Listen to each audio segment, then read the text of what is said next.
Dharmasthali issue పైన SIT enquiry జరుగుతుందని తెలుసు కదా. మాస్క్ మ్యాన్ చెప్పినన్ని బాడీలు దొరకకపోయేసరికి మళ్ళా ఆ మాస్క్ మ్యాన్ నే ఎంక్వైరీ చేస్తున్నారు. అయితే ఇలా తెలిసిన ఒక సెన్సేషనల్ విషయం ఏంది అని అంటే, ఈ మాస్క్ మ్యాన్ అకౌంట్లకి మల్టిపుల్ అకౌంట్స్ నుంచి పెద్ద మొత్తంలో పైసలు పడ్డాయంట. అందులో ఫారెన్ అకౌంట్లు కూడా ఉన్నాయంట. అంతేకాకుండా ఈయనతోని మాస్క్ మ్యాన్ తో కనెక్ట్ అయిన ఇంకో ఇద్దరు అకౌంట్లో కూడా భారీ మొత్తంలో పైసలు పడ్డాయంట.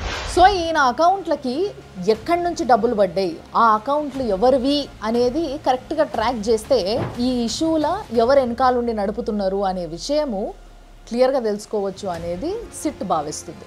ఈ కేసులో ఇంకో డెవలప్మెంట్ ఏంటి అంటే, సౌజన్య ఫాదర్ డెత్ న్యాచురల్గానో లేకపోతే ఆయనకి ఏదో జబ్బొచ్చో చనిపోలేదు, ఆయనకి స్లో పాయిజన్ పెట్టి చంపిన్రు అని కేసీ చంద్రన్ అనేటైన ధర్మస్థలికి చెందిన వ్యక్తి.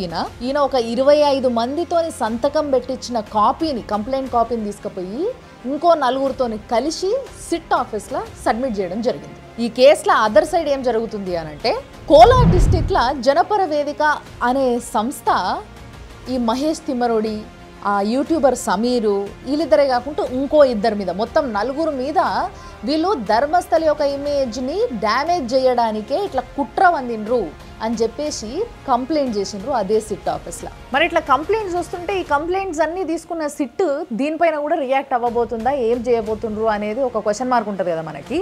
సో సిట్ మాత్రం చాలా స్పష్టంగా చెప్పిన మాట ఏంది అని అంటే, ఫస్ట్ మాస్క్ మ్యాన్ ఒక మాట చెప్పిండు, అక్కడ ఏ బాడీలు దొరకలేదు.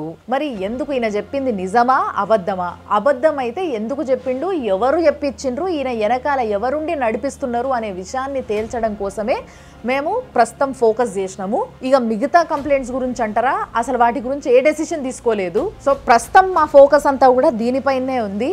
అసలు ఈ వస్తున్న కంప్లైంట్స్ అన్నిటినీ కూడా ఏం చేయాలి, దానిపైన డెసిషన్ ఎప్పుడు తీసుకోవాలనే ఆలోచన కూడా ప్రస్తుతానికి మేము ఇంకా డిసైడ్ కాలేదు అని చెప్తున్నారు.